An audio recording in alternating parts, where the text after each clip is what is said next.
పెద్దలకి సహోదర సహోదరులందరికీ కూడా పేరు పేరున నా హృదయపూర్వకమైనటువంటి శుభములు వందనాలు తెలియజేస్తూ ఉన్నాం.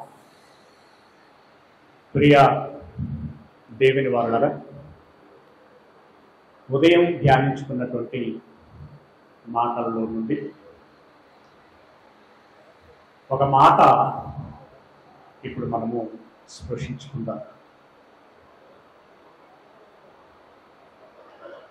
ప్రకటన గ్రంథం 12వ 22వ అధ్యాయం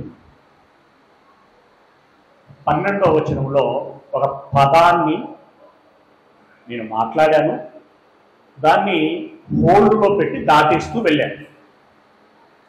ఏంటది అనంటే, నేను త్వరగా వచ్చుచున్నాను. నేను త్వరగా వచ్చుచున్నాను అంటే ఈ త్వరగా అనేటువంటి సమయం ఎంత? సంవత్సరమా, 2, 10, 20, 25 ఎంత? ఇది అంతు పొంతు లేనటువంటి లెక్కలాగా మనకు అనిపిస్తూ ఉంటుంది. కొన్నిసార్లు మనకే ఈ ప్రశ్న వస్తుంది, త్వరగా అంటే ఎన్నడు? నేను నమ్ముకున్నప్పుడే అనుకున్నాను త్వరగా అంటే వచ్చే సంవత్సరం వస్తాడు కావచ్చు అనుకొని. నేను నమ్ముకొని బాప్తిసం తీసుకొని 20 సంవత్సరాలు అవుతుంది ఇంకా రాలేదే, 25 సంవత్సరాలు అవుతుంది ఇంకా రాలేదే అని అనుకుంటున్నటువంటి వారు చాలా మంది ఉంటారు. త్వరగా అనేటువంటి విషయాన్ని తేల్చుకునేటువంటి ప్రయత్నం మనం చేద్దాం. పేతురు గారు రాసినటువంటి 2వ పత్రిక, ఎందుకు ఇది సిగ్నల్ పరంగా ఉదయం పెట్టుకున్నట్టే పెట్టుకున్నాను. పేతురు రాసినటువంటి 2వ పత్రిక 3వ అధ్యాయము 3వ వచనము నుండి.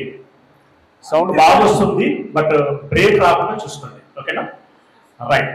అంత్య దినములలో అపహాసకులు అపహసించుచు వచ్చి అపవాసకులు అపహసించుచు వచ్చి అంటే దాని అర్థం ఏంటంటే ఆకతాయులు అని. ఆకతాయులు మీరు విషయాన్ని ఆలకించరు, అర్థం చేసుకోరు, పూర్వపరాలు ఏంటో తెలుసుకో, కానీ ఊరికనే ఎగబడి అడుగుతూ ఉంటారు. మేమేదో జ్ఞానులమన్నట్టుగా మేధావులమన్నట్టుగా నిలదీస్తున్నామన్నట్టుగా మాట్లాడుతూ ఉంటారు. కానీ జ్ఞానానికే ఒక ప్రతినిధి ఈ నిర్వాహకులు. అయ్యనా మీరు కుర్చీలు ఈ అట్టు తెరలు ఇప్పుడు ఏం సతవదు, మీరు ఇదేం పెళ్లి కాదు, మీరు ఇక్కడ నుండి అసలు కనపడదు. మీరు కరీంనగర్ గారు ఏంటనుకుంటున్నారు మీరు?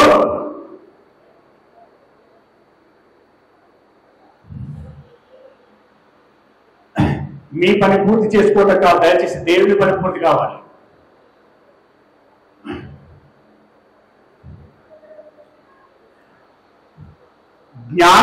జ్ఞానము ఎవరి ద్వారానైతే ఉద్భవించిందో, ఎవరైతే దేవుని జ్ఞాని అయి ఉన్నాడో, ఆ జ్ఞానిని మించినటువంటి జ్ఞానులు ఈ లోకములో లేరు అనేటువంటి విషయాన్ని మొట్టమొదటగా మనం గుర్తించాల్సినటువంటి విషయం. వారు శాస్త్రవేత్తలు కావచ్చు, చరిత్రకారులు కావచ్చు, ఉద్దండులు మరెవరైనా కావచ్చు. పిల్లా బచ్చాగాలు మీరెంత? ఎవరి గురించి అన్నాను ఈ మాట? ఆకతాయుల గురించి. ఏమంటారు వాళ్ళు? మరి అపహాసకులు అపహసించుచూ వచ్చి తమ స్వకీయ దురాశల చొప్పున నడుచుకొనుచు ఆయన రాకడను కూర్చినటువంటి వాగ్దానము ఏమాయనో పితరులు నిద్రించినది మొదలుకొని మా తాత ముత్తాతలు మరణించినది మొదలుకొని సమస్తమును సృష్టి ఆరంభమున ఉన్నట్టే నిలిచి ఉన్నది. సమస్తమును సూర్యుడు ఎక్కడున్నాడో అక్కడే ఉన్నాడు, చంద్రుడు ఎక్కడ ఉన్నాడో అక్కడే ఉన్నాడు, నేల ఎలా ఉండాలో అలాగే ఉంది, సమస్తము అదే విధముగా ఉన్నదే అని చెప్పుదురనియు మొదట మీరు తెలుసుకొనవలెనని ఆ పిల్ల పశ్చాగాల హృదయాన్ని ఎరిగినటువంటి దేవుడు జ్ఞాని అయినటువంటి క్రీస్తును ధరించుకున్నటువంటి మనకు తెలిసి ఉండవలయనని తానే ముందుగా మనకు తెలియచేస్తున్నటువంటి మాట. ఏమని? వారల అడుగుదురని మొదట మీరు తెలుసుకొనవలయును. ఎందుకంటే ఎలా అనగా పూర్వము నుండి ఆకాశము ఉన్నది. ఇదంతా మీరు తర్వాత చదువుకోండి. 9వ వచనంలోనికి వెళ్ళండి, నేరుగా 9వ వచనంలోనికి వెళ్ళండి. కొందరు ఆలస్యమని ఎంచుకొనున్నట్లు తన వాగ్దానమును గూర్చి నేను త్వరగా వస్తానని ఇందాకన్నా ప్రకటన గ్రంథంలో చదువుకున్నాం కదా. ఆయన మాట మీద ఆయన ఉండాలి కదా, ఉంటేనే ప్రభువు కదా, ఉంటేనే రక్షకుడు కదా, ఉంటేనే లోక నాయకుడు కదా, లోకనాథుడు రక్షకుడు అవుతాడు కదా. ఆయన మాట మీద ఆయన నిలబడకపోతే ఆయన ప్రభువు ఎలా అవుతాడు, రక్షకుడు ఎలా అవుతాడు, క్రీస్తు దేవుని యొక్క తత్వానికి మూర్తివత్వం ఎలా అవుతాడు? త్వరగా వస్తానన్నటువంటి ఆయన ఇంకా ఎందుకు రాలేదు అంటే చెప్తున్నాడు కదా. కొందరు ఆలస్యమని ఎంచుకున్నట్లు ప్రభు తన వాగ్దానమును గూర్చి వారు నమ్మిన వారైనా సరే నమ్మని వారైనా సరే నమ్మిన వారైనా సరే ఆలస్యమని ఎంచుకున్నట్లు ఆలస్యము చేయువాడు కాడు. అసలు యేసు ఆలస్యం చేయువాడు కాడు. ఆయనకు అడ్డవరండి రావటానికి. ఆయన ఇప్పుడు ఒకవేళ రాదలుచుకుంటే వస్తూ ఉంటే ఆపేటోడెవడు? లోకాలను కలగ చేసింది ఆయన, లోకములను నడిపిస్తున్నది ఆయన, సమస్తము ఆయన వశములో ఉన్నది. అలాంటి ఆయనను ఆపగలిగేటువంటి వారెవరు? ఎవరు లేరు. రాగలడు. అయితే ఎందుకు ఆలస్యం చేస్తున్నాడు అంటే అక్కడ చెప్తున్నాడు. ఏమని చెప్తున్నాడు? కానీ ఎవడును నశింపవలనని ఇచ్చేయింపక.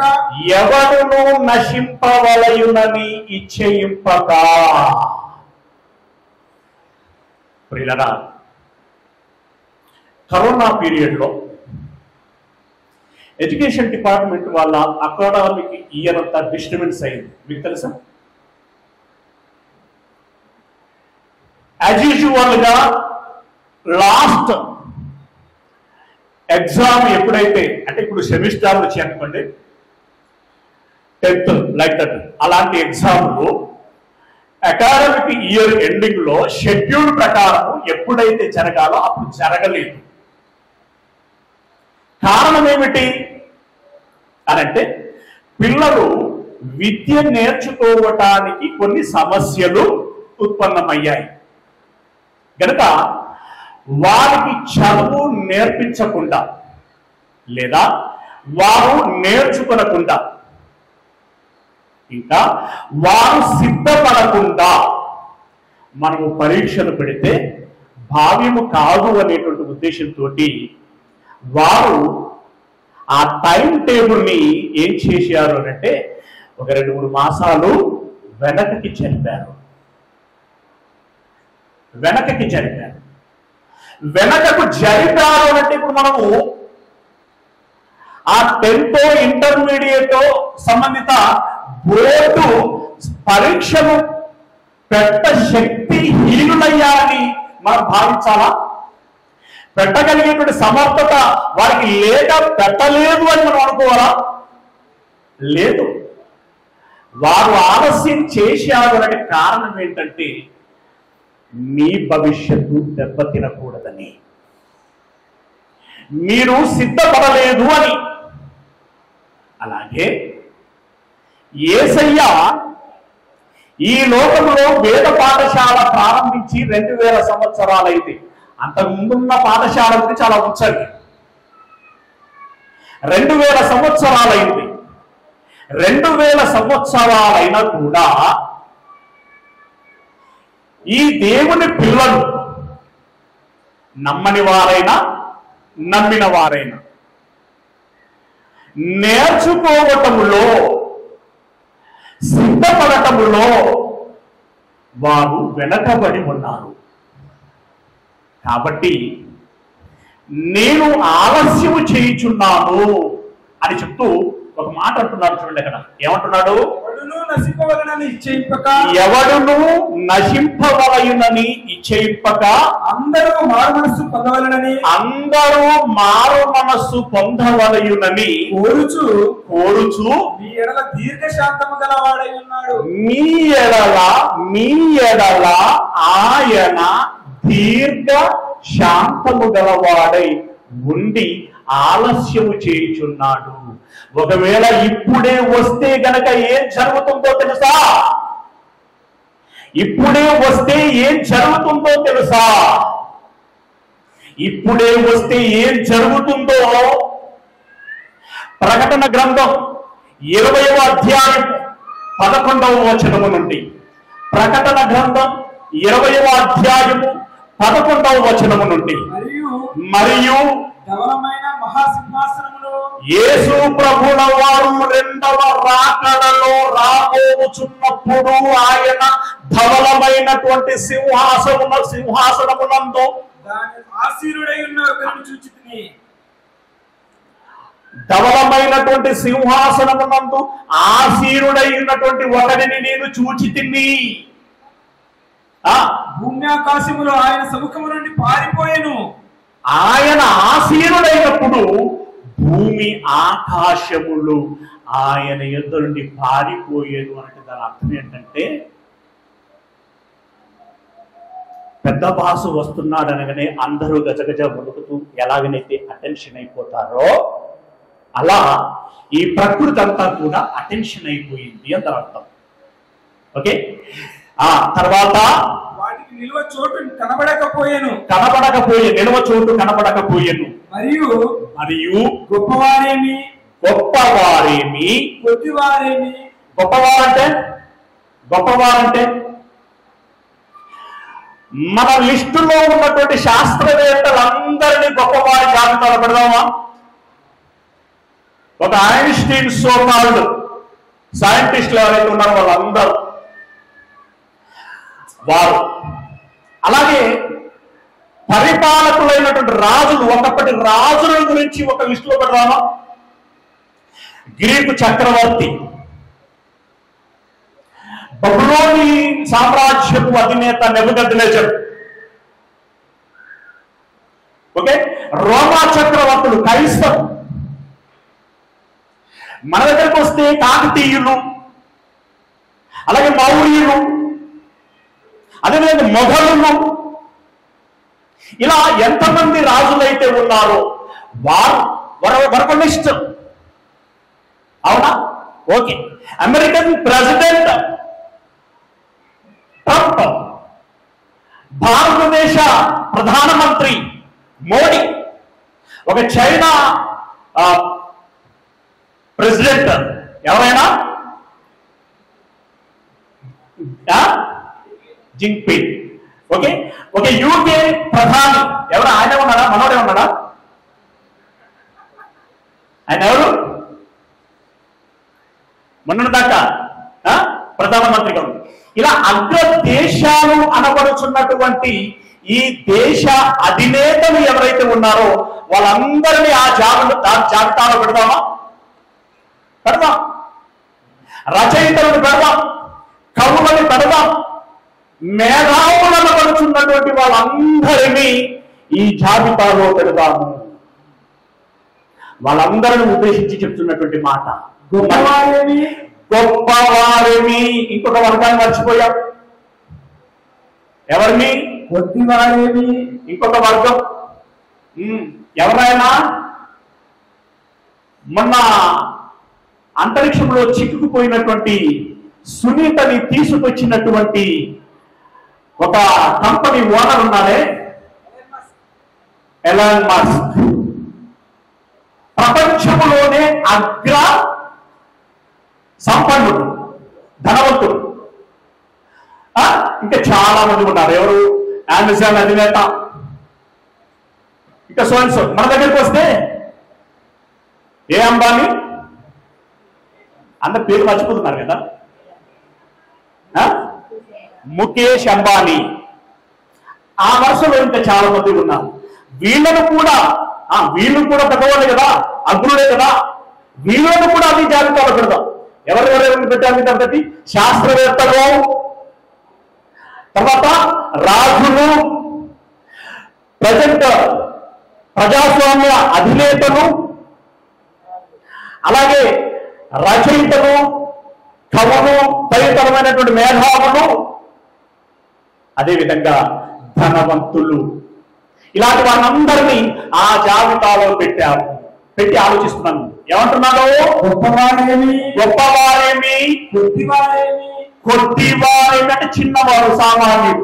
గొప్పవారేమి, కొద్దివారేమి, మృతులైన వాళ్ళందరూ.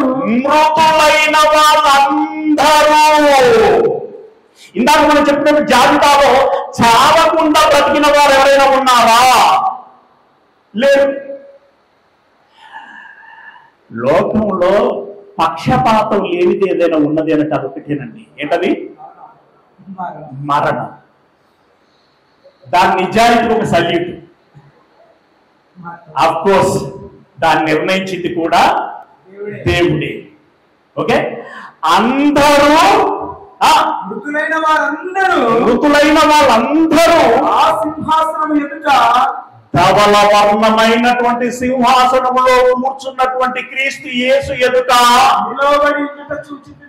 నిలువబడి ఉండుట చూచితిని. ఇక్కడ కంఫర్ట్ లేదండి.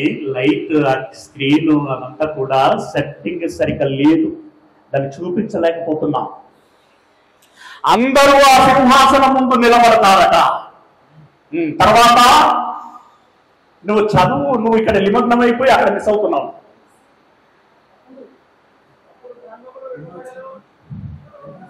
ఎన్నో వచ్చినమాట అడుగుతాను. ఆ సింహాసనం ఎదుట నిలబడి ఉండుట చూచితిని. ఆ సింహాసనం ఎదుట నిలబడి ఉండుట చూచితిని. అప్పుడు గ్రంథములు విప్పబడెను. మీరు డైరీలు రాసుకుంటున్నటువంటి వాడు ఎంతమంది ఉన్నారంటే చేతుడు ఒకసారి.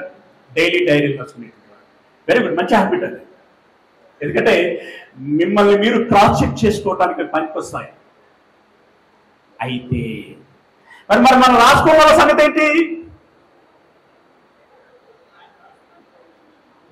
రాసుకోవాల కోసం, మనసంటి వాళ్ళ కోసమే ఆయన ఒక డైరీ రాశారు మన పేరట. మీకు తెలుసా? రాసుకున్న నేను మీరేమని మిస్ అవుతారేమో అని చెప్పేసి మీవి రాశారు. రాయనోళ్ళై కూడా, రాసుకోవాళ్ళై కూడా ఆయన రాశాడు. ఇప్పుడు దేవదూతలు చెప్తాడట,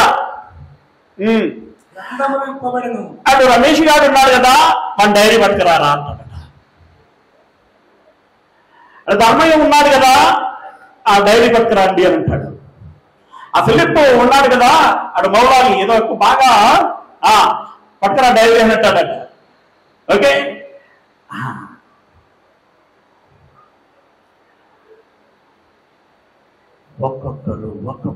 ఒక్కొక్కరు నీతిమంతులైనటువంటి వారి డైరీలు ఉంటాయి. దొంగలు, మోసగాళ్ళు, హంతకులు, తదితరులైనటువంటి వాళ్ళెవరైతే ఉన్నారో వాళ్ళ డైరీలు కూడా ఉంటాయి. ఒసామా బిన్ లాడెన్ డైరీ ఉంటుంది. వీళ్ళు మిస్ అయినా అక్కడ ఉంటుంది. కిల్లర్ వీరబ్బంది ఉంటుంది. అలా గూండాలు, రౌడీలు, ఉన్మాదులు, ఉగ్రవాదులు ఈనాడు ప్రపంచవ్యాప్తంగా ఉన్నటువంటి మతోన్మాదులు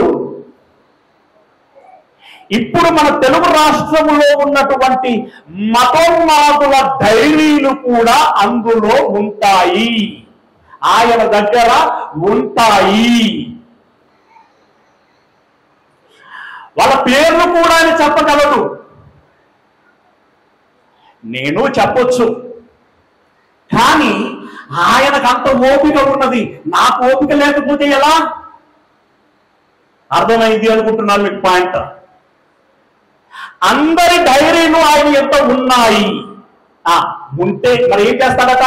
అప్పుడు గ్రంథములు విప్పబడెను. అప్పుడు అందరి గ్రంథములు విప్పబడెను. అందరి గ్రంథములు విప్పబడెను. విప్పి ఏం చేస్తున్నాడు మరి ఇప్పుడు? మరియు జీవ గ్రంథమును వేరొక గ్రంథము విప్పబడెను. జీవ గ్రంథమును వేరొక గ్రంథము విప్పబడెను. అంటే ఇక్కడ ఏంటి అనంటే వ్యక్తిగత డైరీలు ఓపెన్ చేయబడతాయి, బుక్కులు. అలాగే ఎవరైతే రక్షణకు అర్హత పొంది ఉంటున్నారో వాళ్ళకు సంబంధించినటువంటి గ్రంథము కూడా విప్పబడుతుంది. ఎప్పుడో యేసు రెండవ రాకడలో ఆయన వచ్చినప్పుడు మొట్టమొదటగా వస్తువు రాగానే సింహాసనమునందు ఆసీనుడై ఉంటాడు. అతని వెంట దేవదూతలు అనేటువంటి మంది మార్బలము వస్తారు. వీళ్ళకు సంబంధించినటువంటి గ్రంథములను పట్టుకుని వస్తారు. తెరవండిరా అని అంటాడు. వాళ్ళందరూ చకచక తెరుస్తారు. ఒక్కొక్కరి పేరు చదవండిరా అని అంటాడు. వాళ్ళు పేరు చదివి వాడి జాబితాలో మంచెంత చెడంత చదవండిరా అని అంటాడు. చదువుతారు. ఒక్కొక్కటి చదువుతూ ఉంటే వీరు ఎవరికి తెలియకుండా మనసులో, హృదయములో చేసినటువంటి దుర్యాలోచన, ఆ ఘోరమైనటువంటి ఆలోచన, ఆ నీచమైనటువంటి ఆలోచన, ఆ నికృష్టమైనటువంటి ఆలోచన, ఆ పగలు ఏవైతే ఉన్నాయో, ఆ ఈర్ష్యలు ఏవైతే ఉన్నాయో, ఆ ద్వేషములు ఏవైతే ఉన్నాయో, ఆ కక్షలు ఏవైతే ఉన్నాయో వాటిని చంపాలి అని చెప్పేసి టార్గెట్ చేసి స్కెచ్ చేసినటువంటి ఆ డయాగ్రామ్ ఏదైతే ఉన్నదో దానితో సహా కూలంకుషంగా బయట పెడతాడు ఆయన.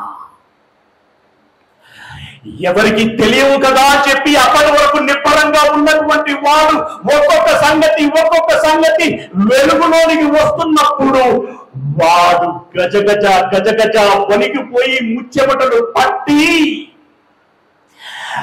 అచేతన నిస్సహాయక స్థితిలోనికి వచ్చి బాధ్యదేవా ప్రభువా అని చెప్పి మోకరిల్లి గోజాడిన కూడా క్షమాపణకు అర్హత అప్పుడు ఉండదు. మంచి కాలం కాస్త మించిపోయింది. ఇవ్వబడినటువంటి అవకాశం ఏమిటి అనంటే నీవు నీ దేహములో ఉన్నంత వరకు మాత్రమే. పరీక్షకు 2.5 గంటలు 3 గంటలు సమయం ఇస్తారు కదా. నెక్స్ట్ మినిట్ ఏం చేస్తారు చెప్పండి? ఫిలిప్ గారు ఇక్కడ ఉన్నారు, చెప్పండి. లాగేస్తారు.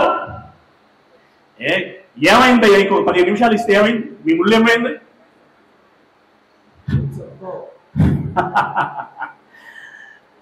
నియమాలు ఒప్పుకోవు,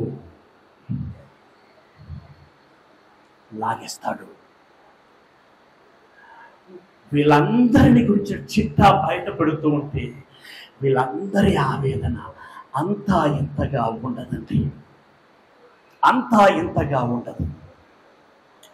నువ్వనుకున్నావు, విర్రవై కూర్చున్నావు. దశాబ్దాల కాలంగా చెబుతూ వస్తున్నావు దేశంలో క్రైస్తవ్యాన్ని ఉండనీయము అని. రాష్ట్రాల్లో క్రైస్తవ్యాన్ని ఉండనీయము చెప్పి బాహాటముగా ప్రకటిస్తూ వస్తున్నారు.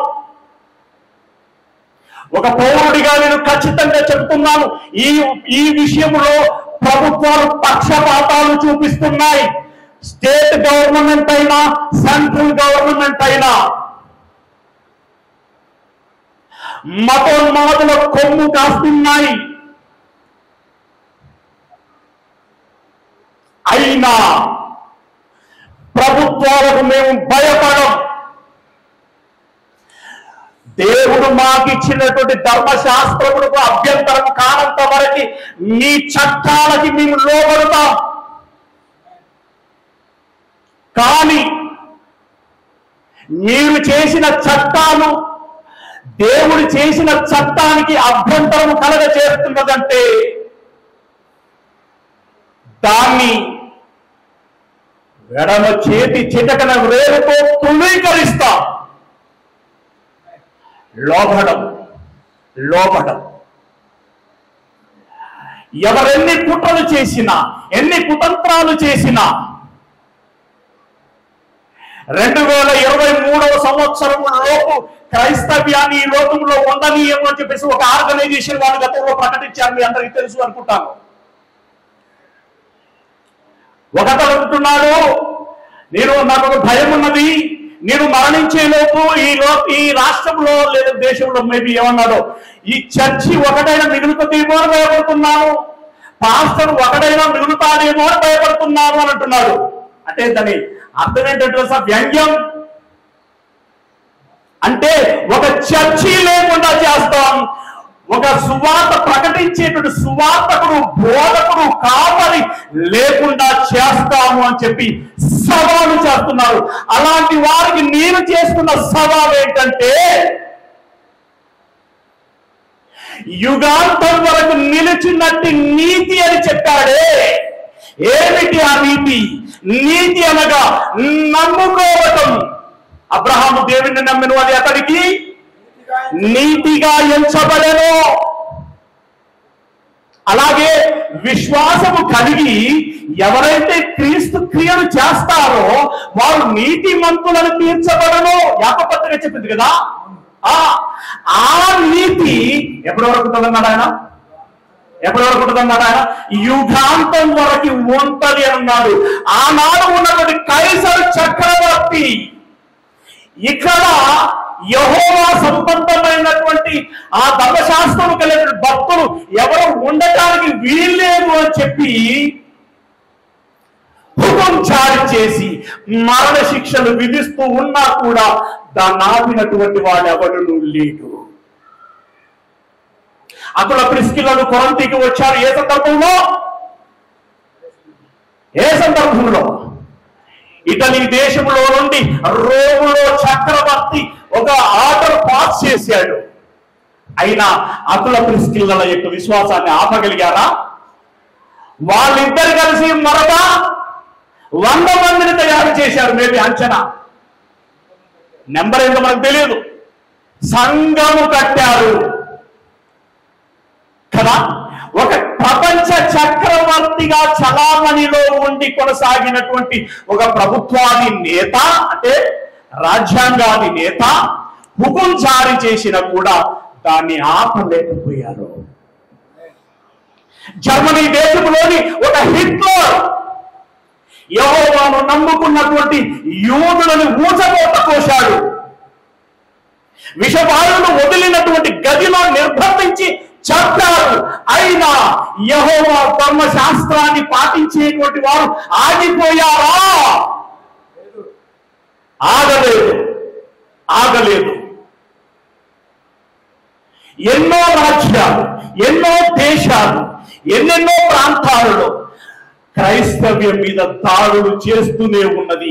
ఈ దాడులు, ఈ బెదిరింపులు, ఈ చంపడాలు క్రైస్తవ్యానికి కొత్తేమీ కాదు.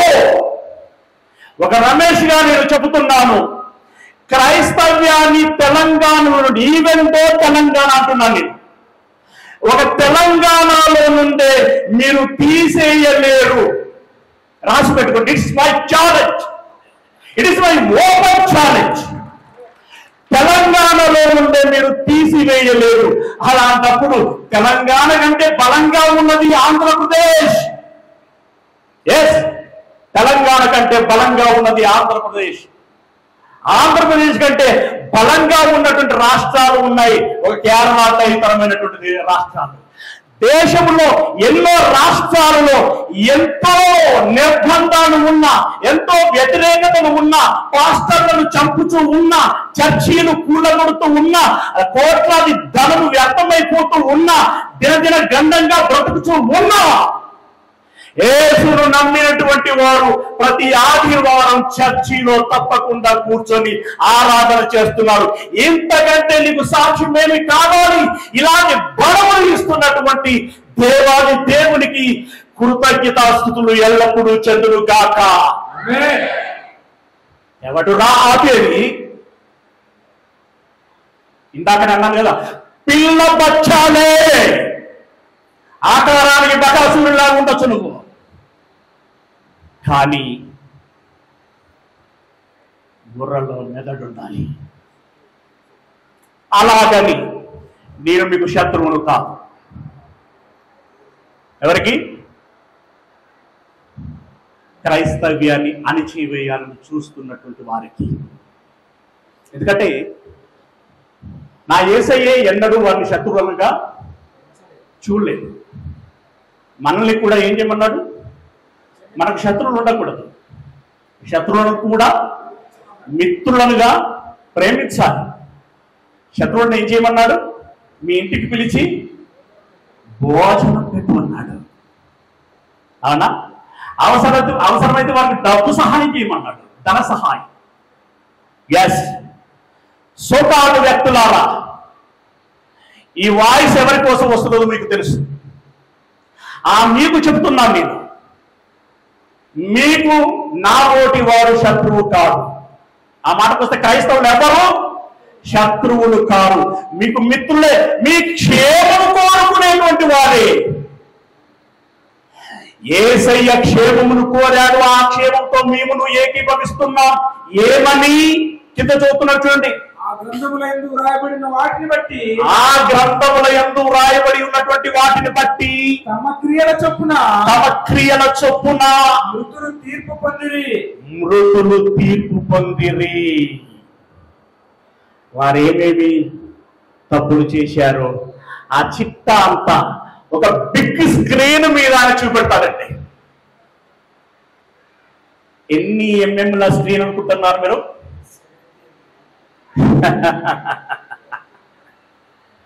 35 70 mm కాదు. ఆకాశం అనే తెర ఎన్ని ఎంఎంలు ఉంటుందండి? ఎవరన్నా ఉన్నారా ఇంజనీర్లో? ఏడు పాలేడి ఇంజనీర్ పాల్ అయ్యా ఇక్కడ ఉన్నావా? మీ ముఖాలు ఎవరికి కనపడుతున్నారు? మీకు తెలుసా ఈ విషయం? మీ ముఖములు నాకు మంచి డార్క్ గా కనబడుతున్నాయి. కారణం ఏంటంటే లైట్ ఆపోజిట్ లో ఉంది.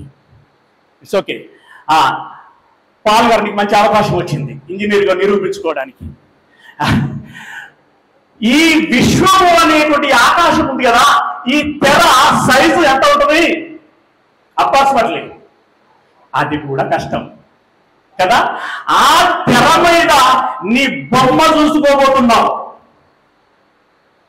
ఆ తెర మీద నీవు గతించిన కాలంలో నటించిన ప్రతి విషయం నీకు కళ్ళకు కట్టినట్టుగా చూపించబోతున్నాడు ఆయన. ఒక్కొక్కటి ఒక్కొక్కటి ఒక్కొక్కటి చూస్తూ ఉంటే నీళ్లు నవ్వులుతావు, తడబడుతావు, కళ్ళు తిరుగుతాయి, వణుకు వస్తుంది, చెమట పుడుతుంది, నరాల పటుత్వం తగ్గిపోతుంది, కుప్ప కూలిపోతావు. ఎందుకంటే నీ స్టోరీ అంత పెద్దది, నీ స్టోరీ అంత పెద్దది, అంత భయంకరమైనది. గ్రంథములు విప్పబడును. నువ్వు బైబిల్లో చూడాలి, నా దగ్గర చూడద్దు. సముద్రము తనలో ఉన్న మృతులను అప్పగించును. సముద్రము తనలో ఉన్నటువంటి మృతులను అప్పగించును. మరణమును పాతాళ లోకమును వాటి వశములో ఉన్న మృతులను అప్పగించును. వాటి ఆధీనంలో ఉన్నటువంటి ఎవరైనా నీటిలో కొట్టుకుపోయి సముద్రంలో కలిస్తే వాళ్ళని అప్పగించేస్తుంది సముద్రము. వారిలో ఉన్న ప్రతి వాడు అలాగే మట్టిలో కలిసిపోయినటువంటి అగాధంలో లోయల్లో మరెక్కడైనా చిక్కుపోయినటువంటి వారిని అందరినీ అప్పగిస్తుంది ఈ నేల. వారిలో ఉన్న ప్రతి వాడు అంతే కాదు, నరకములో ఉన్నటువంటి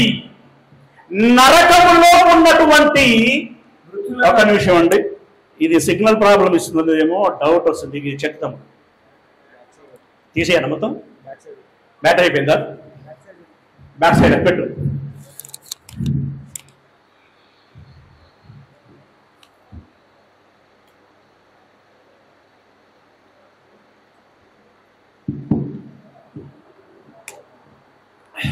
పట్టిందా?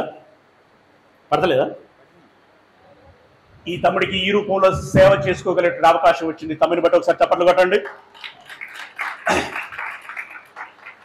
ఎందుకు కొట్టుమన్నానంటే ఆ తమ్ముడికి తండ్రి లేదు, తల్లి లేదు.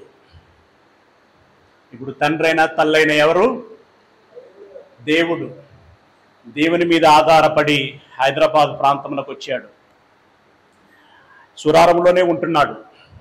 మనమందరం అతన్ని చేర్చుకోవాల్సినటువంటి వారమై ఉంటున్నాం. It's okay. ఎక్కడున్నాం?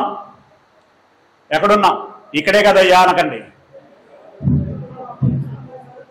ఆ మృతుల లోకము కూడా తనలో ఉన్నటువంటి వారిని అప్పగించును. ఎవరికి? యేసయ్యకి. సముద్రము అప్పగించేస్తుంది. ఆమ్యామ్యాలు ఇచ్చి ఏమైనా దాచుకుందాం అంటే కుదరదు. అక్కడ సముద్రము ఎవరి సర్వెంట్? దేవుని సర్వెంట్, యేసయ్య సర్వెంట్. సముద్రము అప్పగించేస్తుంది. నేల ఎవరి సర్వెంట్? యేసయ్య సర్వెంట్, అప్పగించేస్తుంది. పాతాళము అది ఎవరి? పాతాళం ఎవరి ఆధీనంలో ఉన్నది? ఒక దేవదూత ఆధీనంలో ఉన్నది. ఆ దేవదూత ఎవరి పరిచారకులు? యేసయ్య పరిచారకులు. యేసయ్య మాట వినకుండా ఉండగలిగేటువంటి ప్రకృతిలో ఏది లేదు. ఒక మాట అతడు జారీ చేయగానే వారి ఆధీనములో ఉన్నటువంటి వ్యక్తులందరినీ, ముఖ్యంగా పాపులందరినీ యేసయ్య ముందట నిలబెడతాయి. అప్పగింపబడును. వారిలో ప్రతి వాడు తన క్రియల చొప్పున తీర్పు పొందెను. వారిలో ప్రతి వారును తమ క్రియల చొప్పున తీర్పు పొందెను. ఆ తీర్పు ప్రతిఫలము ఏంటది? మరణమును, మృతుల లోకమును అగ్నిగుండములో పడవేయబడెను. బ్రతికి ఉన్న చచ్చిన వాడి లెక్క పడి ఉన్నావే అంటే అర్థమైందా మీకు? నీవు జీవించుచున్నావన్న పేరు మాత్రం ఉన్నది కానీ యేసయ్యను నమ్మకుండా, దేవుని మాట వినకుండా, సత్యము చొప్పున నడవకుండా చచ్చిన వాడిగా ఉన్నావు కదా. అలాంటి నీవు జీవించు. మళ్ళీ చదయ్యా. మరణమును, మృతుల లోకము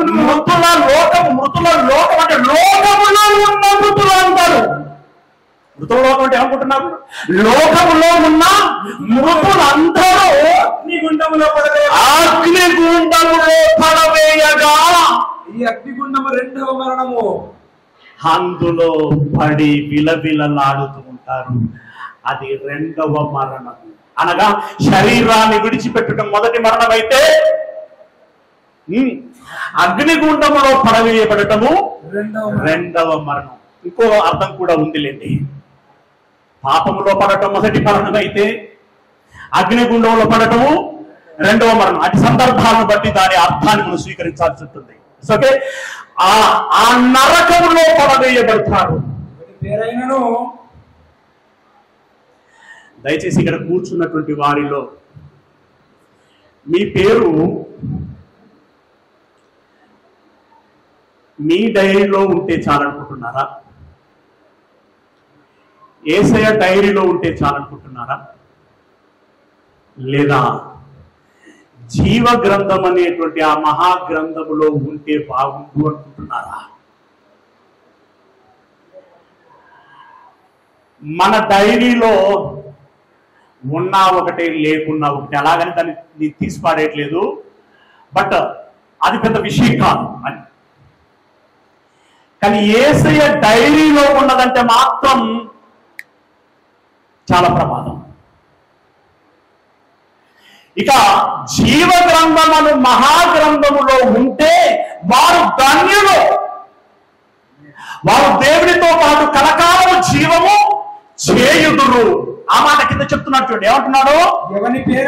ఎవరి పేరైనను జీవ గ్రంథమందు రాయబడినట్టు కనబడని ఎడల ఇన్ కేస్ రిజల్ట్ వచ్చినప్పుడు మన హాల్ టికెట్ని వెతుకుతా ఉంటాం. నాకు ఇప్పుడు 10th క్లాస్లో బాగా అనుభవం. అప్పుడు స్కూలు బోర్డు మీద, నోటీస్ బోర్డు మీద అతుకు పెట్టేవాడు పేపర్. మరి నా నెంబర్ మీద చూడరా అని చెప్పేసి మీదికి కిందికి తలకాయ 4 సార్లు ఇప్పుడు కనబడదు. అది కనబడలేదంటే వీని ముఖం మాడిపోతూనే ఉంటది. నా నెంబర్ లేదు. ఇంటికి పోయిన తర్వాత అమ్మ బాధ పెడుతుంది, అయ్య బాగానే అరుచుకుంటాడు. అమ్మ బాబోయ్ నేనేం చేద్దును అని చెప్పి అక్కడే విలవిలా ఏడుస్తూ ఉంటారు. ఎవరి పేరైనను జీవ గ్రంథమందు వ్రాయబడినట్టు కనబడని ఎడల వాడు అగ్నిగుండములో పడవేయబడును. ప్రియులారా, అంటే మన పేరు ఏ గ్రంథములో ఉండాలి? జీవ గ్రంథంలో ఉండాలి. ఆ గ్రంథంలో ఉంచేదెవరు? యేసయ్య. ఆ యేసయ్య ఉంచాలంటే ఎప్పుడు ఉంచుతాడు? మన భక్తి, మన జీవితం యథార్థమైనదైనప్పుడు, మంచిదైనప్పుడు. కనుక ప్రియమైనటువంటి దేవుని వారలారా, మీరు మొదటగా యేసయ్య గురించి ఏ సువార్తికుడి ద్వారా, ఏ దైవజనుడి ద్వారా వింటూ వస్తున్నారో ఆనాటి నుండి ఈనాటి వరకు విన్నటువంటి ప్రతి మాటను మీరు బహు జాగ్రత్తగా జ్ఞాపకంలో ఉంచుకోవాలి. దాన్ని పాటించేటువంటి ప్రయత్నం చేయాలి. ఎక్కడ కూడా అలసత్వం పనికిరాదు, నిర్లక్ష్యము పనికిరాదు, ఏమరిపాటు పనికిరాదు. ఎందుకంటే సాతాను ఒకవైపు మోసగించడానికి కాచుకొని ఉన్నాడు. గర్జించు సింహం వలె ఎవరిని మృంగుదునా అని వెతుకుచూ తిరుగుచున్నాడు. గనుక వాడికి అవకాశము ఇవ్వకండి. ప్రియులారా, మరి గ్రంథములు విప్పబడెను అంటే ఇప్పుడు ఎందుకు ఆలస్యం చేస్తున్నాడు అనంటే, ఇంకా నా పిల్లలలో ఎవరి పేరైనా ఈ జీవ గ్రంథములో వ్రాయబడకుండా ఉన్నదేమో, ఉన్నటువంటి వాళ్ళకి ఇంకొంచెం అవకాశం ఇద్దాము. ఎందుకంటే ఇప్పుడు వెళ్ళి నేను తీర్పు తీరుస్తే ఆరని అగ్నిలోనికి వీడు జారిపోతే తీరని కలకాలపు ఆ వేదన అనుభవించాల్సి ఉంటుంది. అయ్యో అని ఒక తండ్రిగా దేవుడు, అయ్యో అని ఒక ప్రభువుగా, ఒక సహోదరుడుగా యేసయ్య వారి పట్ల ఉదారత కలిగి ఉన్నారు. ఏడిమి యేసు త్వరగా వచ్చుచున్నాడు అని చెప్పేసి నేను వింటున్నప్పటి నాటి నుండి మీరు చెప్తూనే ఉన్నారు, ఆయన రావటం లేదు కదా అని చెప్పేసి ఎవరైనా అంటే వారు గమనించాల్సినటువంటి విషయం ఏంటంటే, ఒకవేళ నువ్వు కోరుకున్నట్టుగానే ఇప్పుడే యేసయ్య వస్తే నీ బ్రతుకు భయంకరంగా ఉంటుంది, నీ భవిష్యత్తు భయంకరంగా ఉంటుంది. అలాంటి భయంకరమైనటువంటి పరిస్థితి నీకు ఉండకూడదని, నీ పట్ల ఉదారత కలిగి, నీ పట్ల ప్రేమ కలిగి, నీ పట్ల సహనం కలిగి నీకు ఒక అవకాశము మరలా ఇచ్చుకుంటూ వస్తున్నాడు. అయితే అవకాశం ఇస్తున్నాడు కదా అని చెప్పేసి దాన్ని అలుసుగా తీసుకున్నా కూడా ఆయన ఊరుకోడు. ఆ అవకాశాన్ని నువ్వు సద్వినియోగం చేసుకోవాలని నిన్ను ప్రేమించి నీ ప్రేమ కోరి నీ కోసం ఆయన ఆలస్యం చేయుచున్నాడు. ఇక్కడ ఒక విషయాన్ని గమనించండి. ఏంటి అనంటే, యేసయ్యను చంపిందెవరు? నిర్మమాటకు చెప్పండి. యేసయ్యను చంపిందెవరు? యూదులు కదా. అయితే యేసయ్య వచ్చిందెవరి కోసం? మామూలుగా అయితే అందరి కోసమని చెప్తాం, కానీ పర్టికులర్ ఆ మొదటి శతాబ్దపు కాంటెక్స్ట్ లో మనం ఆలోచిస్తే యేసయ్య వచ్చింది ఎవరి కోసం? పేతురు గారు ఒక చక్కని ప్రసంగం చేశారండి. అపోస్తల కార్యములు 2వ అధ్యాయము 36వ వచనం. అపోస్తలుల కార్యములు 2వ అధ్యాయము 36వ వచనం. మీరు సిలువ వేసిన ఈ యేసునే చెప్పండి చెప్పండి చెప్పండి అని కేకలు వేశారే. కేకలు వేసి మీరు గెలిపించుకున్నారే, సిలువ వేసి చంపేశారే. మీరు సిలువ వేసి చంపిన ఆ యేసునే దేవుడు ప్రభువుగాను క్రీస్తుగాను నియమించెను. ప్రభువునుగాను క్రీస్తునుగాను నియమించెను. అంటే మీరెవరినైతే చంపారో ఆయననే మీకు రక్షకునిగా నియమించాడు. ఇశ్రాయేలు ఆయననే మీకు ప్రభువులుగా నియమించాడు. ఆయననే మీకు తీర్పరునిగా నియమించాడు. ఇది ఇశ్రాయేలు సమాజం అంతయు రూఢిగా తెలుసుకున్నవలయునని చెప్పాను. మీరెవరినైతే చంపారో ఆయనే మీకు రక్షకుడు, ఆయనే మీకు ప్రభువు. అంటే ఇక్కడ చూడండి, చంపిన వారు యూదులు. వారు చంపుతారని యేసయ్యకు ముందు తెలుసు. వారు చంపుతారని తెలిసిన నన్ను చంపిన వారు రక్షించబడాలి అని. ఎవరు? నన్ను చంపిన వారు. పాఠాలి చంపబోయే వారి విషయం పక్కబెట్టండి. నన్ను చంపిన వారు రక్షించబడవలయునని వాళ్ళ కోసం యేసయ్య భూమి మీదకి వచ్చి వారికి తనను అప్పగించుకున్నాడు. అర్థమైందా? అంటే దీనికి ఎంత ప్రేమ ఉండాలండి, ఎంత ధైర్యం ఉండాలండి, ఎన్ని గట్స్ ఉండాలండి. తనను చంపబోయేటువంటి వారి రక్షణ నిమిత్తం.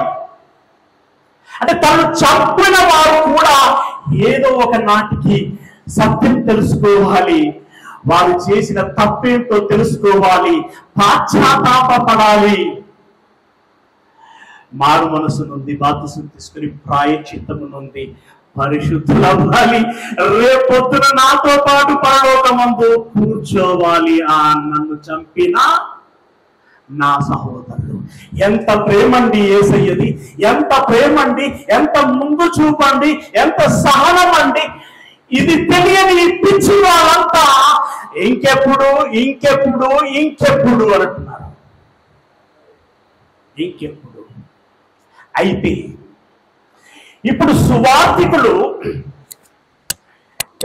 ఈ 10 సంవత్సరాల కాలంగా ఎంతో మంది సంఘ కాపరులు, ఎంతో మంది దైవజనులు చనిపోయారు కదా. ఎంతో మంది చనిపోయారు కదా. రాలిపోయినాయా? ఎంతో మంది చనిపోయారు కదా. ఎంతో మంది చనిపోయారు కదా. ఎన్నో వార్తలు సోషల్ మీడియా ద్వారా వింటున్నాం కదా, చూస్తున్నాం కదా. అలాగని సువార్త చేసేవారు ఆగిపోయారా? ఆగలేదు. సభలు ఆగిపోయాయా? ఆగిపోలేదు.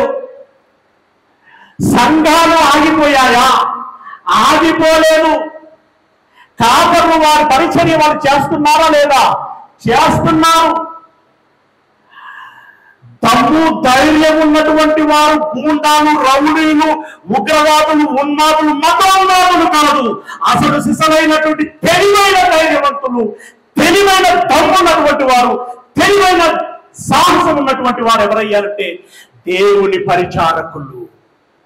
ఇంతమందిని చంపుచున్నారని తెలిసిన, ఇంత నుండి బయటికి వెళ్ళిన తర్వాత ఎక్కడ ఏ అభ్యంతరం వస్తుందో, ఎవడు ఏ రకంగా వ్యతిరేకిస్తాడో, ఎవడు ఏ రకంగా తిడతాడో, కొడతాడో, చంపుతాడో తెలియనటువంటి పరిస్థితుల్లో ఆగకుండా నిత్యము సాగుతున్నటువంటి వాడు ఎవరైనా ఉన్నాడు అనంటే వాడు దేవుని పరిచారకుడు, వాడు ఒక సోల్జర్, అతను ఒక సైనికుడు, నిజమైనటువంటి దేవుని సైనికుడు. సైనికుడు యుద్ధ రంగం నందు పోరాడినప్పుడు ఎలా పోరాడతాడట? అయ్యో ఇది జరగలేదు, అది జరగలేదు అని చెప్పేసి ఇంటి కార్యక్రమాలను అడ్డుగా పెట్టుకుని ఆగిపోడట. పిల్లరా, అందుకు ఆయన ఇప్పుడు మనము అంటే ఈ సువార్థకులముగా ముందుకు వెళుతున్నాం. ఎవరి కోసం వెళ్తున్నాం? ఇప్పుడు సువార్త బయటికి, ఇప్పుడు మన సంఘంలో మనం చర్చలు చేసుకునేది వేరు. ఇప్పుడు బయట సువార్త చేస్తున్నాం, మీటింగ్ పెట్టి చెప్తున్నాం, అందరిని పిలిచి. ఎవరి కోసం పెడతాం అవి? వీధి సువార్త చేస్తున్నాం. ఎవరి కోసం చేస్తాం అవి? అన్యుల కోసం కదా. అన్యుల కోసం వెళుతున్నప్పుడు ఏది మనసులో పెట్టుకొని వెళుతున్నాడు అనంటే, ఈ సందర్భంలో యోహాను గారి ద్వారా దేవుడు చెప్పించినట్టు ఒక మాట మనకు జ్ఞాపకం రావాలి.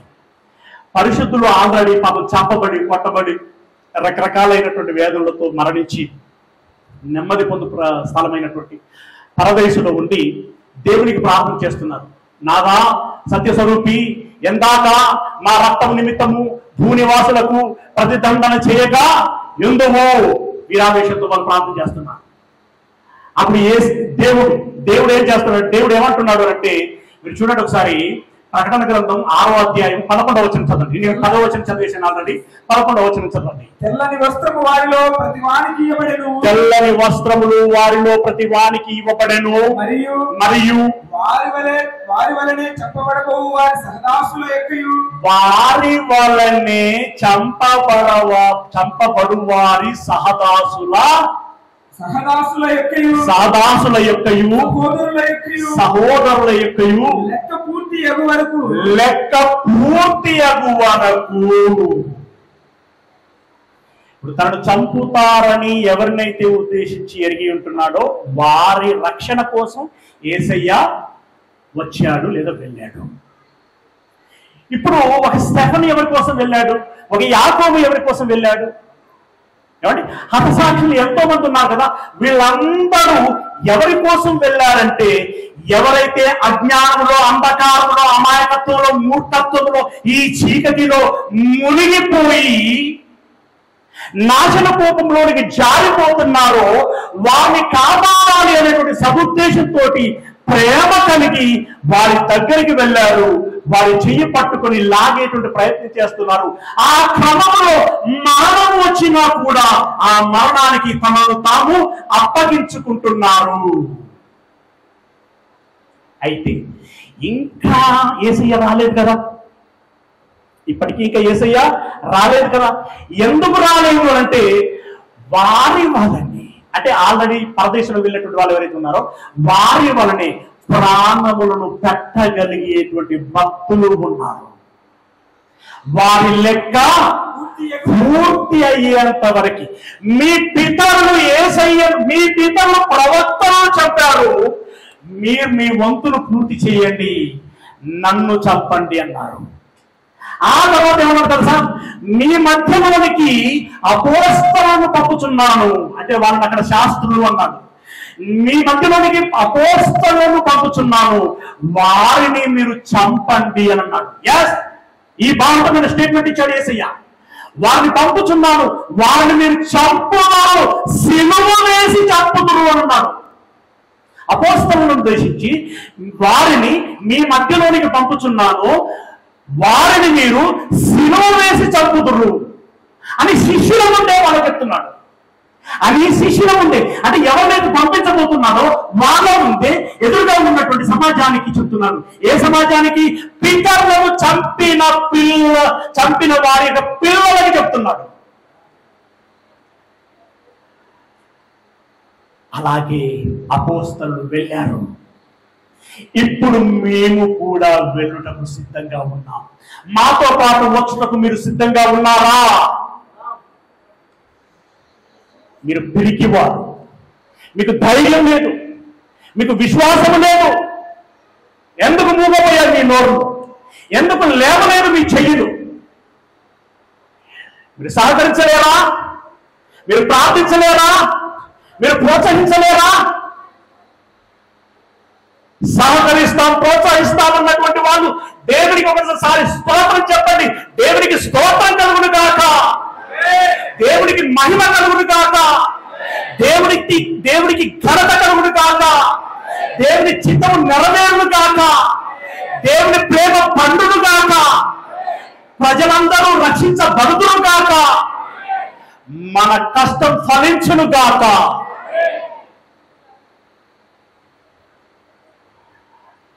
ప్రియమైనటువంటి దేవుని వారులరా, యాస్ట్ వస్తుందా? అలసట వస్తుందా? ముగించేసుకుందామా? ఇంకొంచెం చెప్పమంటారా? నేను ముందే చెప్పాను, మీ ముఖాలు నాకు కనిపించట్లేదు. ఎంత తిట్టుకుంటున్నారో, ఎంత ఎంత మీ ముఖం మార్చుకుంటున్నారో. అన్నా, మీ వాయిస్ ఆగి వినపడట్లా? ఇట్స్ ఓకే, ఏదో పాజిటివ్గా చెప్పినట్టుగా అర్థమైంది. అదేనా? It's okay, right. సహదాసుల యొక్కయు సహోదరుల యొక్కయు లెక్క పూర్తి అగు వరకు ఇంకా కొంచెము కాలము విశ్రమింపవలయునని వారితో చెప్పాను. ఇక మనం యేసు ప్రభుల వారు మహాసింహాసనం ముందు కూర్చునేటువంటి సన్నివేశం పూర్తవల ఏం జరిగింది అక్కడ? అక్కడ ఏం జరిగింది? నాకు ఖర్చుపెట్టబోయింది. అక్కడ ఏం జరిగింది అని అంటే ఇక్కడ ఉండాలి. అక్కడ ఏం జరిగింది అని అంటే, ఆ పాపులకు సంబంధించినటువంటి గ్రంథములు, డైరీలు విప్పబడ్డాయి. ఓకే, వాళ్ళ డైరీలు విప్పబడ్డాయి. వారికి తీర్పు తీర్చబడింది. వారిని నరకములోనికి పంపించడం జరిగింది. ఓకేనా? రైట్. ఇంకొక సందర్భాన్ని చూద్దాం, వెరీ ఇంపార్టెంట్. మత్తయి సువార్త 25వ అధ్యాయం 31వ వచనం. మత్తయి సువార్త 25వ అధ్యాయం 31వ వచనంలో నుండి తన మహిమతో మనుష్య కుమారుడును, అందరిది మత్తయి సువార్త 25వ అధ్యాయము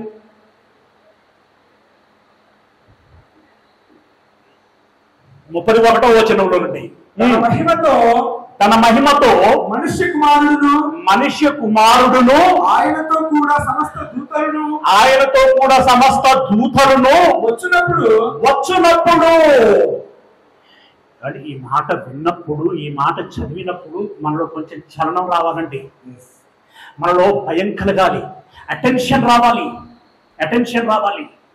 వెంటనే మూవ్ ఆన్ అవ్వాలి. రాయబడి ఉన్న సంగతి తెలిసిందేనాయే అనేటువంటి ఆ పరిస్థితిలో మనం ఉండకూడదు. వెంటనే అలర్ట్ అవ్వాలి. ఇంకా ఇంకా ఇంకా ఇంకా ఇంకా ఎన్నిసార్లు చదివితే అంత అటెన్షన్ అయిపోవాలి నువ్వు. ఎందుకంటే రావుచున్నవాడు రాజులకు రాజు, మహారాజు యేసు క్రీస్తు అనేటువంటి రాజు ఎందుకు వస్తున్నాడు? తన దూతలతో కూడా వచ్చును. వచ్చినప్పుడు ఆయన తన మహిమగల సింహాసనము మీద, సేమ్ సిచ్యువేషన్. ఇంతకుముందు మనం ప్రకటన గ్రంథంలో ఏం చదువుకున్నామో అదే సిచ్యువేషన్. ఏంటి? ఆ మహిమగల సింహాసనమునందు ఆసీనుడయుండును. అప్పుడు సమస్త జనములు ఆయన ఎదుట పోగు చేయబడును. ఇందాక చదువుకున్నామే. ఎవరెవరు? భూమి మీద ఉన్నవారు. అది అక్కడ లేదు, కానీ ఇప్పుడు ఇక్కడ యాడ్ చేస్తున్నాను. అంటే ఉన్నది యాడ్ చేస్తున్నట్టే, నేను యాడ్ చేయటం నాకు అంత దమ్ము నాకు లేదు. భూమి మీద ఉన్నవారు, రెండవది సముద్రములో ఉన్నవారు, మూడవది పాతాళ లోకములో ఉన్నవారు. 4 పాతాళ లోకంలో మన 2 ప్లేసులు ఉన్నాయి. ఒకటి నరకం, మరొకటి నెమ్మది పొందు స్థలమైనటువంటి పరదేశు. దానిలో నుండి వాళ్ళందరూ పోగు చేయబడుదురు. గొల్లవాడు మేకలలో నుండి గొర్రెలను వేరుపరిచినట్లు, గొర్రెలలో నుండి మేకలను వేరుపరిచినట్లు ఆయన వారిని వేరుపరిచి. అంటే ఇప్పుడు వీళ్ళందరూ వస్తారు కదా, వీళ్ళందరూ వచ్చినటువంటి జీవగ్రంథం తెరుస్తారు కదా. జీవగ్రంథంలో ఎవరి పేర్లు ఉన్నాయో వాళ్ళందరూ ఇది కుడివైపు రండి అని అంటాడట. జీవగ్రంథంలో పేర్లు ఉండవు, కానీ డైరీలు ఉన్నాయి వాళ్ళు చేసిన పనులన్నీ ఉన్నాయి. ఈ జాబితాకు సంబంధించినటువంటి వారు నా ఎడమ వైపు రండి అని అంటాడట. ఇప్పుడు కుడి వైపున ఒక గుంపు ఉంటుంది, ఎడమ వైపున ఒక గుంపు ఉంటుంది. ఇప్పుడు రాజు ఇది లోకంలో రకరకాల సినిమాలు తీస్తున్నారు, కానీ ఈ సినిమా తీసిన వాడు రక్షించబడతాడు. ఈ సినిమా తీసిన వాడు రక్షించబడతాడు. రాజమౌళి లాంటి వాళ్ళు ఏదో ప్రజలను ఆకర్షించేటువంటి సినిమాలలో వాళ్ళ నైపుణ్యాలను చూపిస్తున్నారు, కానీ ఆ నైపుణ్యం ఏదో ఈ దైవ సంబంధమైనటువంటి సత్య సంబంధమైనటువంటి దాంట్లో చూపిస్తే వారు రక్షించబడుతురు. కాబట్టి ఎవరైనా మీకు దగ్గరగా తెలిసిన వాళ్ళు ఉంటే ఆయనకు సలహా ఇవ్వండి. ఇప్పుడు రెండుగా వారిని వేరు చేస్తాడు. కుడి వైపున గొర్రెల లాంటి స్వభావం ఉన్నటువంటి వారు ఉంటారు, ఎడమ వైపున మేకల లాంటి స్వభావం కలిగినటువంటి వారు ఉంటారు. గొర్రెల లాంటి స్వభావం అంటే పరిశుద్ధులు, మేకల లాంటి స్వభావం అంటే పాపులు. తర్వాత ఏమంటారంటే అప్పుడు రాజు తన కుడి వైపున ఉన్న వారిని చూచి, యేసురాజు త్వరగా వస్తున్నాడు. నన్ను ఏం చేస్తున్నావు? ఇక్కడే ఉంటది మెలిక. యేసురాజు త్వరగా వస్తాడు. వచ్చి ఈ రకంగా వాడుతూ అంటాడు. ఏమంటాడు? నా తండ్రి చేత ఆశీర్వదించబడిన వారలారా రండి. లోకము పుట్టినది మొదలుకొని యుగాది మొదలుకొని నీ కొరకు సిద్ధపరచబడినటువంటి రాజ్యమును స్వతంత్రించుకొనుడి. మీకోసము సిద్ధపరచబడింది రాజ్యం, మీకోసం సిద్ధపరచబడింది పరలోక స్వాస్థ్యం, మీకోసం సిద్ధపరచబడింది జీవం. ఆ పరలోక రాజ్యాన్ని మీరు స్వతంత్రించుకొనుడి. ఎందుకంటే నీరు ఆకలి కొట్టిని మీరు అన్నం పెట్టారు, దాహం కొట్టిని నీరు ఇచ్చారు, వస్త్రం లేకుండా కొట్టిని వస్త్రం ఇచ్చారు, గూడు లేకుండా కొట్టిని గృహంలో చోటు ఇచ్చారు, పరదేశిన ఇంటిని చేర్చుకున్నారు, అనారోగ్యంగా బాధపడుచుంటిని పరామర్శించారు, కనుక మీరు నిత్య జీవానికి అర్హులు అని అన్నాడు. అని 40వ వచనం చదవయ్యా. సహోదరులలో అంటే ఈ మాటలు చెప్పిన తర్వాత వాళ్ళు ఆశ్చర్యపోయి అయ్యా ఏంది మీరు మాకు కనబడింది, ఇప్పుడు మీరెప్పుడు ఆకలి కొట్టిరి, మీరెప్పుడు దాహం కొట్టిరి, మేమెప్పుడు భోజనం పెడుతుంది, ఎప్పుడు నీరు ఇస్తుంది, ఎప్పుడు వస్త్రం ఇస్తుంది, ఎప్పుడు పరామర్శించింది అని అంటే మిక్కిలి అల్పులైనటువంటి మీ పక్కన ఉన్నటువంటి సహోదరులకు మీరు చేసింది కనుక నాకు చేసినట్టు. ఎంత పెద్ద మనసు అన్నది, ఎంత పెద్ద మనసు. ఆ మనసు కలిగినటువంటి వారు ఎవరైనా ఉన్నారా? కనుక మీకు సిద్ధపరచబడిన రాజ్యాన్ని స్వతంత్రించుకోండి అని 40వ వచనం. అప్పుడు ఆయన ఎడమ వైపున ఉండు వారిని చూసి శపింపబడిన వారలారా ఏ రకంగా శపించబడ్డారు?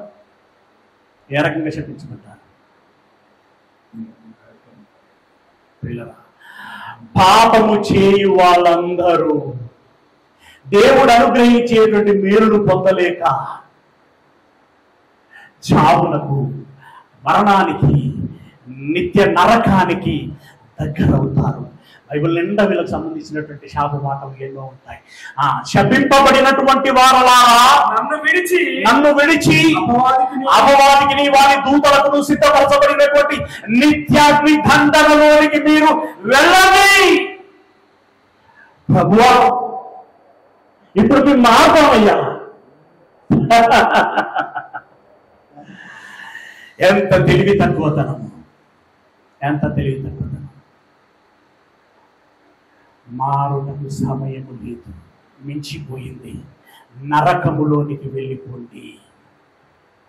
అపవాదికి వారి దూతలకు సిద్ధపరచబడినటువంటి నిత్యాగ్ని దండంలోనికి మీరు వెళ్ళిపోండి అని నిర్ద్వందంగా చెప్పేశాడండి. వారి నరకంలోనికి జారిపోవలసినటువంటి పరిస్థితి. ఈ రకంగా వారి విషయంలో తీర్చబడుతున్నటువంటి తీర్పు మనమందరము గమనించుకోవలసినటువంటి ఆ ముఖ్యమైనటువంటి సందర్భం. అంటే ఇప్పుడు ఈ రెండు గుంపులలో మనము ఏ గుంపులో ఉన్నాము అనేటువంటి విషయాన్ని మనం గమనించుకోవాల్సినటువంటి అవసరం ఉంది.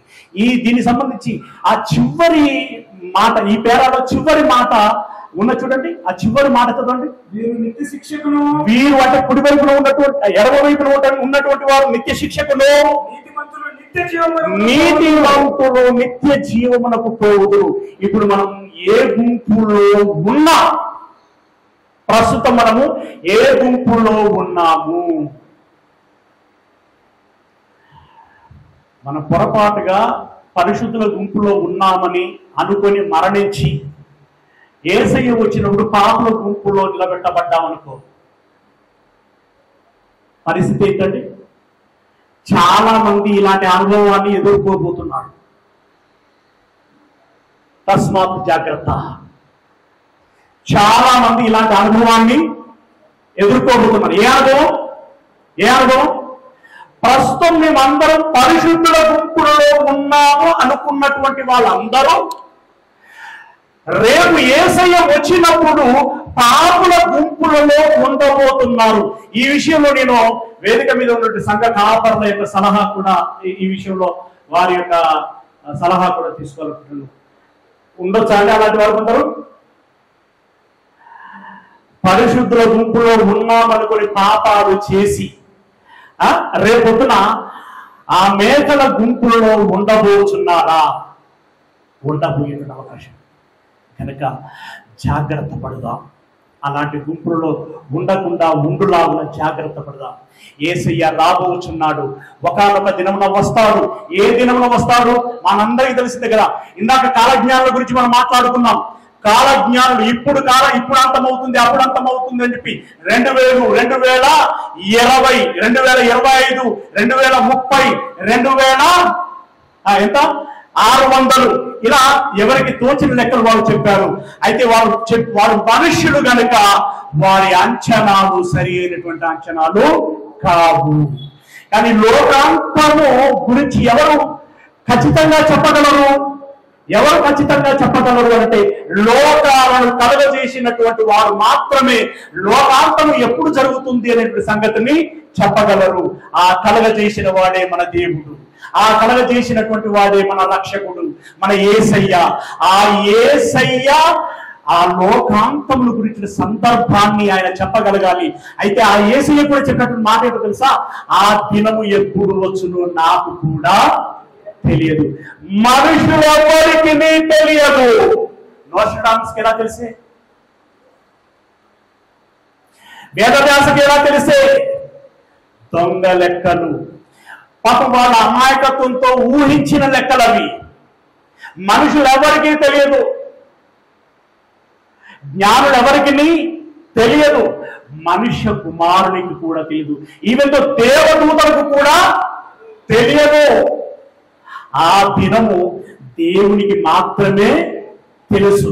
అయితే అది ఎన్నడు అని అన్నాడు అంటే, సమయం లేదు కాబట్టి నేను మాటల్లో చెప్పేస్తున్నానంటే, మత్తయి సువార్తలో దీని గురించిన సీక్వెన్స్ అంతా ఉంటుంది. మీరు ఎప్పుడు ఒక మాట మాట్లాడుకుంటూ ఉంటారు. ఎక్కడైనా యుద్ధ సమాచారం వినగానే మీరు క్రైస్తవుల నోట వెంటనే వచ్చే మాట ఏంటంటే, ఇక అంతం జరగబోతున్నది, యేసయ్య రాబోతున్నాడు అని చెప్పేసి మాట్లాడుకుంటూ ఉంటాం. రాజ్యం మీదికి రాజ్యం లేచును, ఈ కొట్లాటలు, ఈ అల్లర్లు, వీటి గురించి వినగడ, భూకంపాలు, ముఖ్యంగా ఈ సునామీలు, ఇలాంటి వార్తలు వినగానే ఆ యేసయ్య రాబోతున్నాడు. మీకు చెప్తున్నాను, అక్కడ ఉంటుంది, మీరు చదువుకోండి. ఇవి జరుగుతాయి కానీ అంతము వెంటనే రాదు అన్నారు అక్కడ. ఇవి జరుగుతాయి కానీ అంతము వెంటనే రాదు. ఆ 24వ అధ్యాయము ఆ ప్రారంభ పేరాలో ఉంటుంది, తర్వాత చదువుకున్న టైం లేదు మనకి. ఇవన్నీ జరుగుతాయి కానీ అంతము వెంటనే రాదు అని అన్నారు. ఏమంటారు? అవన్నీ జరుగుతాయి అంటే ఇప్పుడు యుద్ధాలు జరగటం మామూలు విషయమా? కాదు. రాజ్యం మీదకి రాజ్యం లేవటం మామూలు విషయమా? కాదు. అలాంటి ఘోరాలు ఎన్నో జరుగుతాయి అని చెప్పాడు. అయినా అంతము వెంటనే రాదు అని అన్నాడు. అని తర్వాత పేరలో అసలు సినిమా చెప్పాడు అక్కడ. అసలు సినిమా చెప్పాడు, దీని తర్వాత మహాశ్రమలు వచ్చును అన్నాడు. అంటే ఇప్పుడు యుద్ధంలో రాజ్యం మీదకి రాజ్యంలో చంపుకోవడం ఎంత ఏంటి అంటే అదొక శ్రమ. దీనికే మనం బెండెనెత్తిపోతున్నాం. ఇప్పుడున్న పరిస్థితికే భయపడిపోతున్నాం. కానీ దీనికంటే మహాశ్రమలు వచ్చును. ఆ దినములు తక్కువ చేయబడాలని మీరు కోరుకోండి అంటాడు, ప్రార్థించండి అంటాడు. అప్పుడు కొండల మీద ఉన్నటువంటి వారు పారిపోవాలి, తరగతి విసిరేటువంటి వారి పరిస్థితి ఒక రకంగా ఉంటుంది అని అక్కడ ఒక పెద్ద లిస్టు చెప్తా ఉంటారు. అది భయంకరమైనటువంటిది. అయితే పరిశుద్ధుల కోసము ఆ దినములు తక్కువ చేయబడతాయి అని అంటున్నాడు. ఆ విషయం అలా ఉంచి ఇప్పుడు మొత్తానికి అంతము ఎప్పుడు వస్తుంది అని అంటున్నాడంటే, సకల జనులకు రాజ్య సువార్త సకల జనుల సాక్షార్థమై లోకమందంతటా సువార్త ప్రకటింపబడును, అటు తర్వాత అంతము వచ్చును. అయితే సువార్త ఎప్పుడు ప్రకటించడం పూర్తి చేయబడుతుందో అది మనకు తెలియదు. అలాగే అంతము ఎప్పుడు వస్తుందో మనకు తెలియదు. అంటే ఆ దినము, ఆ డేట్ అనేది మనకు తెలియదు. కానీ తెలిసింది ఏంటంటే, సువార్త ప్రకటింపబడిన తర్వాత యేసయ్య రాకడ ఆరంభమవుతుంది. యేసయ్య వస్తూ ఉన్నప్పుడు సాతాను నాశనమవుతుంది. ఆ తర్వాత ఇందాక మనం చెప్పుకున్నటువంటి ఈ తీర్పు జరుగుతుంది. దేవుని పిల్లలు దేవుని రాజ్యంగా దేవునికి అప్పగించబడతారు, అంటే ఎత్తబడతారు. ఆ తర్వాత ఈ ప్రపంచము లయమైపోతుంది.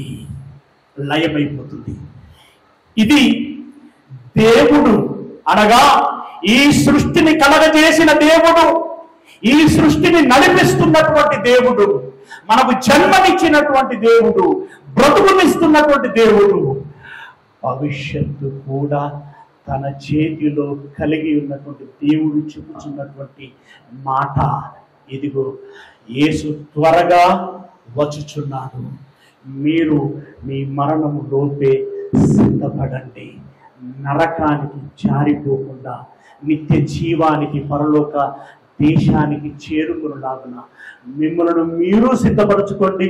మనతో పాటు మన అన్య సమాజాన్ని కూడా, మన బంధుమిత్రులని, మన చుట్టూ ఉన్నటువంటి మన గ్రామస్తులని, మన పట్టణస్తులని, మన రాష్ట్ర జనులని, మన దేశ జనులని బ్రతికించుకునేటువంటి ప్రయత్నం చేద్దాం. దయచేసి అందరినీ ప్రేమించండి, అందరికీ దేవుని వార్తని తెలియచేయండి, అందరినీ దేవుని సన్నిధిలోనికి చేర్చండి, అందరినీ స్నేహము చేసుకోండి. దేవుడు మిమ్మల్ని అందరినీ దీవించును గాక. ముఖ్యంగా ఈ కార్యక్రమం కోసం కష్టపడినటువంటి పిల్లలు ఉన్నారు.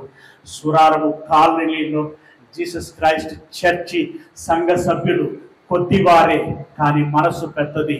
వేలాది రూపాయలు ఖర్చు పెట్టి ఈ కార్యక్రమాన్ని మనకు సౌకర్యవంతంగా ఏర్పాటు చేసి జరిగించాలని భావించి కష్టపడినటువంటి ఆ పిల్లల కోసం ఒకసారి మనం అందరం కరతాళ ధ్వనులను తెలియచేద్దాం.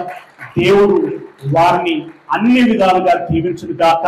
వారికి ఆత్మీయంగా, శారీరకంగా మేలులు దయచేయబడును గాక. అలాగే ఇంతసేపు ఓపికగా ఉన్నటువంటి మీకు కూడా దేవుని యొక్క కృప కలకాలము తోడై ఉండాలని మనసారా కోరుకుంటూ ఈ మాటల్ని ముగిస్తున్నాను. God bless you.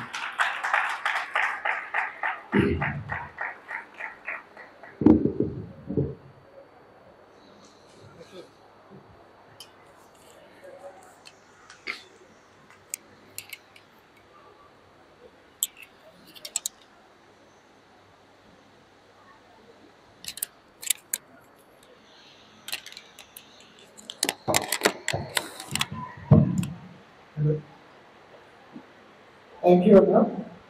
చాలా సుదీర్ఘంగా చాలా లోతులు, వాక్యపు లోతుల్లోకి వెళ్ళి మరలా ఒకసారి